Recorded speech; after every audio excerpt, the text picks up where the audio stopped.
जय श्री राम दोस्तों। Welcome to my YouTube channel Ved Academy with Amit. आशा करता हूँ आप सभी लोग स्वस्थ होंगे, मस्त होंगे और व्यस्त होंगे। आज हम बात करेंगे महत्वपूर्ण दैनिक करंट अफेयर्स दिनांक 20 दिसंबर 2023 के बारे में। आगे बढ़ने से पहले आप सभी लोगों से हमेशा की तरह एक निवेदन करना चाहूँगा कि आप शुरू से लेकर अंत तक हमारे साथ बने रहें और इस पूरे करंट अफेयर का, जो कि आपके लिए बहुत मेहनत से तैयार किया गया है, उसका पूरा लाभ उठाएं। तो चलिए शुरू करते हैं बिना किसी देर के। बढ़ते हैं हम आज के पहले प्रश्न की तरफ। आज का हमारा पहला प्रश्न है, अंतर्राष्ट्रीय मानव एकजुटता दिवस कब मनाया जाता है? ठीक है, तो अंतर्राष्ट्रीय मानव एकजुटता दिवस मनाया जाता है हमारा 20 दिसंबर को। 20 दिसंबर 2023 को अंतर्राष्ट्रीय मानव एकजुटता दिवस के रूप में मनाया गया। अब एकजुटता है ना, इसको या तो एकजुटता लिख लो या एकता लिख लो, दोनों बात एक ही है। ठीक है, एकजुटता या एकता मतलब यूनिटी। ठीक है, तो दोनों बात एक ही है, कुछ भी हो जाएगा। अंतर्राष्ट्रीय मानव एकता दिवस या अंतर्राष्ट्रीय मानव एकजुटता दिवस। अब बढ़ते हैं अगले प्रश्न की तरफ। अगला प्रश्न है हमारा, एसबीआई ने पहली बार बाजार पूंजीकरण में कितने रुपए का आंकड़ा छुआ है? तो एसबीआई ने पहली बार बाजार पूंजीकरण में 5 ट्रिलियन रुपए का आंकड़ा छुआ है। कितने का? 5 ट्रिलियन रुपए का आंकड़ा छुआ है। याद रखना, ये इम्पोर्टेंट प्रश्न है आपके लिए, पेपर में पूछ सकता है क्योंकि एक कारनामा पहली बार हुआ है। ठीक है, और आप सभी को पता ही होगा एसबीआई का पूरा रूप क्या है, स्टेट बैंक ऑफ इंडिया। ठीक है, भारतीय रिजर्व बैंक, माफ करना, भारतीय रिजर्व बैंक तो होता है आरबीआई का पूरा रूप। ठीक है, आरबीआई का पूरा रूप क्या है? Reserve bank of India. ठीक है, और एसबीआई का क्या है? State bank of India. बढ़ते हैं इसी के साथ अगले प्रश्न की तरफ। अगला प्रश्न है हमारा आज का, दिवंगत वाइस एडमिरल बिनोय चौधरी का वीर चक्र किसे मिला है? तो बिनोय चौधरी का वीर चक्र मिला है आईएनएस शिवाजी को। किसे मिला है? आईएनएस शिवाजी को। बढ़ते हैं इसी के साथ अगले प्रश्न की तरफ। आज का अगला प्रश्न है हमारा, भारत में अपने मुख्यालय और सभी जिला इकाइयों के लिए व्हाट्सएप चैनल लॉन्च करने वाली पहली पुलिस कौन सी बनी है? तो उत्तर प्रदेश पुलिस पहली ऐसी पुलिस बनी है जिसने अपने सभी मुख्यालय और अपने सभी जिलों के लिए व्हाट्सएप चैनल लॉन्च किया है। ठीक है, और एक कारनामा करने वाली उत्तर प्रदेश पुलिस पहली पुलिस बनी है। ठीक है, याद रखेंगे हम। अभी उत्तर प्रदेश पुलिस की हाल ही में 60,000 प्लस, कितनी?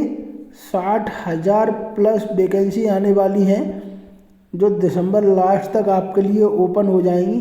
तो उसके लिए ये प्रश्न आपके लिए बहुत ज़्यादा ज़रूरी हो जाएगा क्योंकि इस तरीके का भी प्रश्न उसमें पूछ सकते हैं, तो आप इसको याद रखिएगा। इसी के साथ बढ़ते हैं अगले प्रश्न की तरफ। अगला प्रश्न है हमारा, ट्रिपल आईटी लखनऊ ने किस विश्वविद्यालय के साथ कथक पर शोध के लिए समझौता किया है? तो ट्रिपल आईटी लखनऊ ने भातखंडे विश्वविद्यालय के साथ कथक पर शोध के लिए समझौता किया है। और भातखंडे विश्वविद्यालय कहाँ है? ये है लखनऊ में। ठीक है, यूपी की राजधानी लखनऊ में। बढ़ते हैं इसी के साथ अगले प्रश्न की तरफ। अगला प्रश्न है हमारा, संसद ने कितने साल पुराने भारतीय डाकघर अधिनियम को बदलने के लिए विधेयक पारित किया है? तो संसद ने 125 साल पुराने डाकघर विधेयक अधिनियम को बदलने का प्रस्ताव पारित किया है। ठीक है, कितने साल पुराने? 125 साल पुराने। बढ़ते हैं इसी के साथ अगले प्रश्न की तरफ। अगला प्रश्न है हमारा, मेजर ध्यानचंद खेल रत्न पुरस्कार 2023 के लिए किसे चुना गया है? ठीक है, तो मेजर ध्यानचंद खेल रत्न पुरस्कार 2023 के लिए चुना गया है भारतीय बैडमिंटन स्टार सात्विक साईराज रंकीरेड्डी और चिराग शेट्टी को। किस किस को? सात्विक साईराज रंकीरेड्डी और चिराग शेट्टी को मेजर ध्यानचंद खेल रत्न पुरस्कार 2023 दिया जाएगा। याद रखना आप, इम्पोर्टेंट प्रश्न है ये आप लोगों के लिए, भूलना मत इसको बिल्कुल भी। इसी के साथ बढ़ते हैं अगले प्रश्न की तरफ। अगला प्रश्न हमारा, जल महोत्सव के 8वें संस्करण 2023 का आयोजन कहाँ हुआ? तो जल महोत्सव के 8वें संस्करण 2023 का आयोजन हुआ मध्य प्रदेश के खंडवा में। कहाँ हुआ? मध्य प्रदेश के खंडवा में।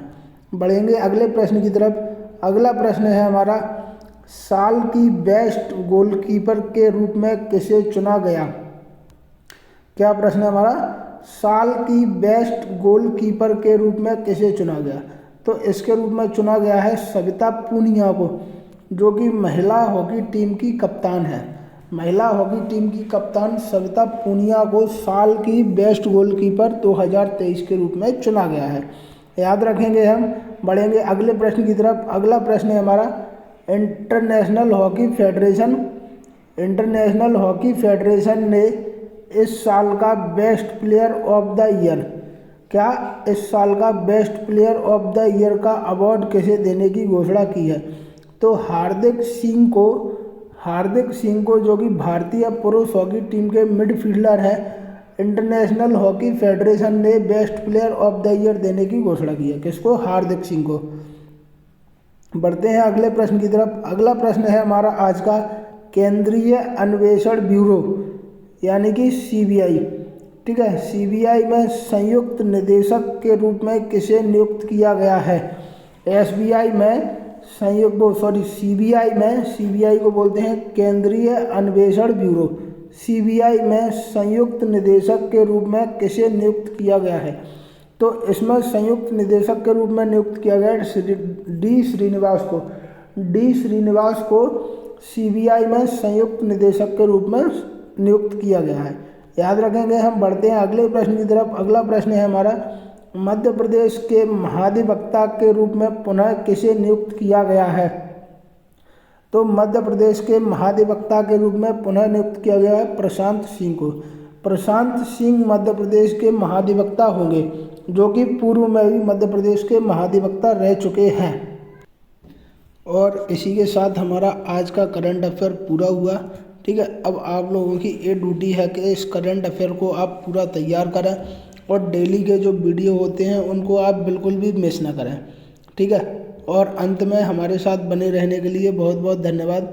अगर आपको करंट अफेयर अच्छा लगा है तो प्लीज़ आप चैनल को लाइक कीजिए, शेयर कीजिए और सब्सक्राइब भी कीजिए। और ऐसे ही बने रहिए हमारे साथ डेली करंट अफेयर के लिए। मिलते हैं कल नए करंट अफेयर के साथ, तब तक अपना ध्यान रखिए। बहुत बहुत धन्यवाद।